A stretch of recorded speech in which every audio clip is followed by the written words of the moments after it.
I guess the first question is, how would you define unschooling or explain unschooling to somebody?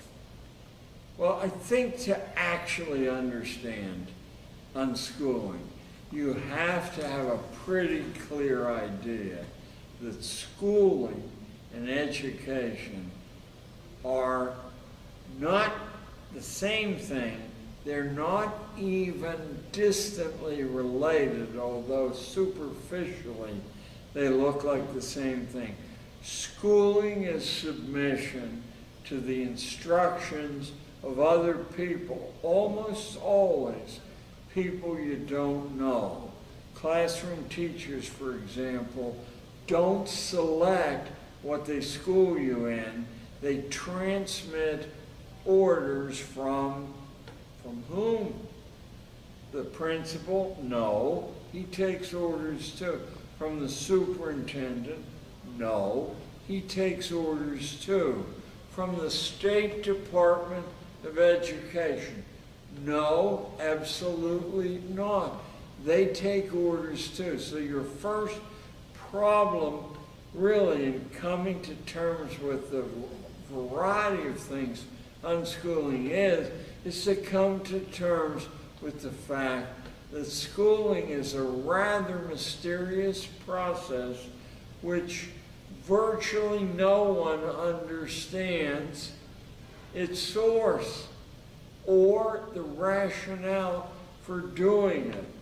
The shallow answers that how would you learn to read and write or count without schooling are easily dispelled not only by historical records when Americans dazzled the world when everyone was literate and there were no systematic schools, but also from 3 million modern American homeschoolers who in fact have little difficulty in learning to read, write, and all the rest of the battery because they teach the way people learn. So, unschooling generically is whatever is opposed to building the time you spend developing your mind and character in an unschooled fashion.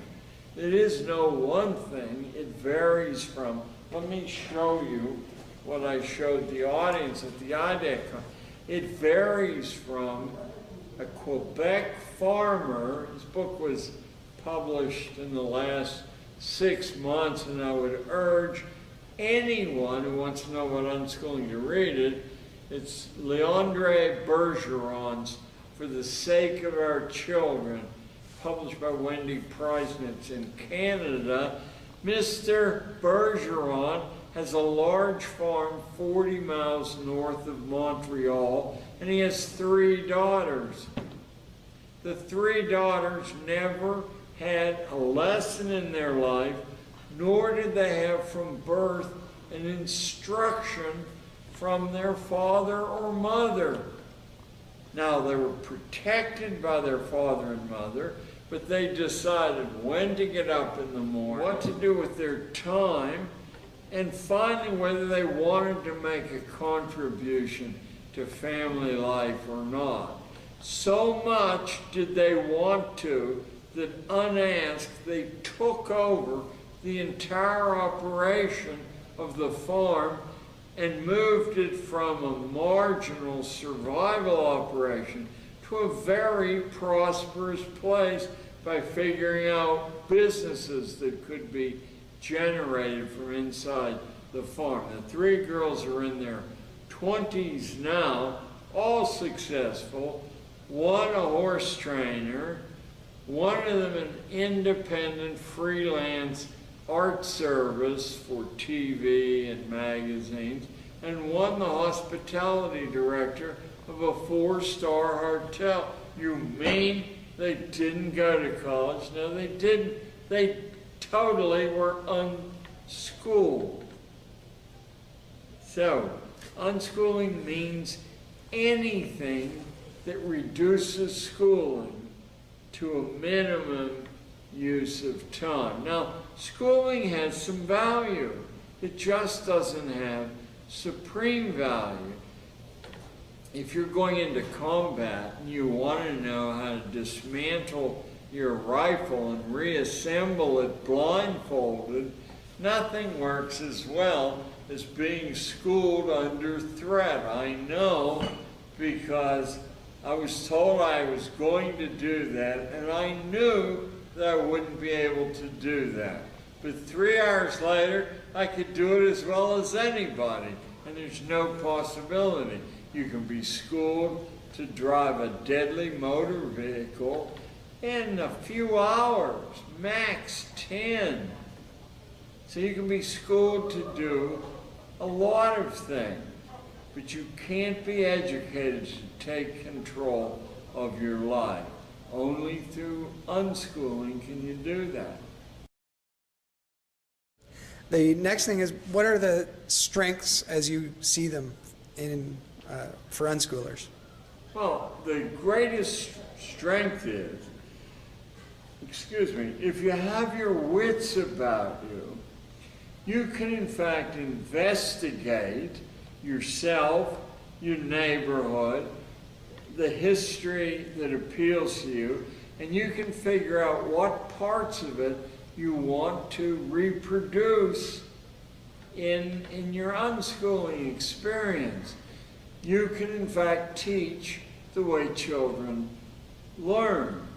And not to say everybody who unschools takes advantage of that, but I would say I've been doing this now, speaking around the world for 20 years, and I would say the majority of the people who unschool, not the majority of people who homeschool, but those who unschool, in fact hit on a custom-tailored formula that works for, boy A and girl B. Actually, girl A and boy B are the chief architects of what occurs in unschooling. You just heard what 3 French Canadian girls did with their unschooling experience. And finally, if you could just share maybe some limitations or cautions that you would have. Sure.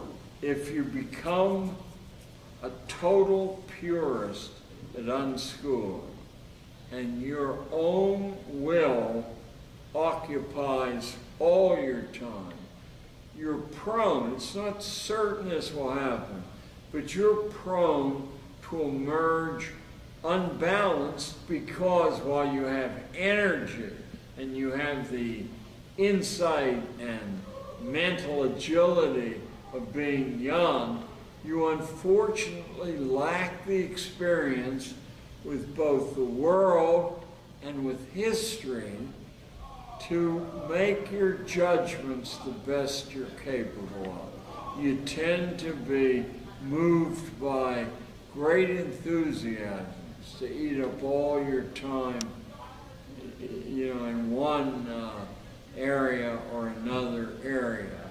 And it genuinely helps to have advice from people you trust, not from strangers.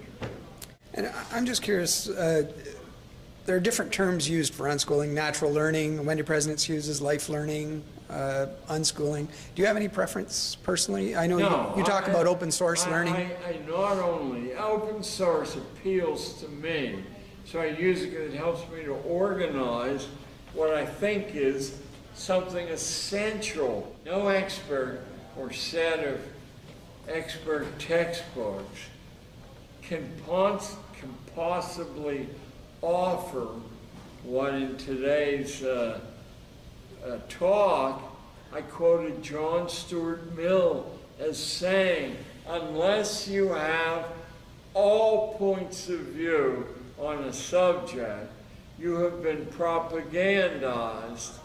You have to see what the worst critics and the greatest proponents in all the levels in between, in all the countries in the world, and all the epochs of history have to say about something before you can feel that your own sovereign spirit can emerge and swim among these things. So it's just as bad to be propagandized by your friends, the people you like, as by your enemies. You need both.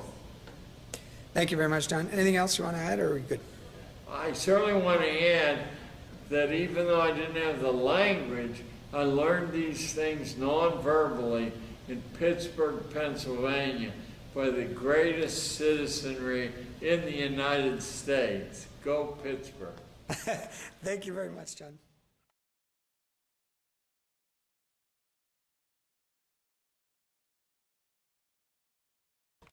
If you ever wanted to get in touch with me and chat or invite me to speak or give a workshop, there are 3 easy ways to reach me. First is from my website, info@johntaylorgatto.com. That's the worst way to do it, because I don't ever look at my website, but someone watches it, and when he feels reliable, he forwards it.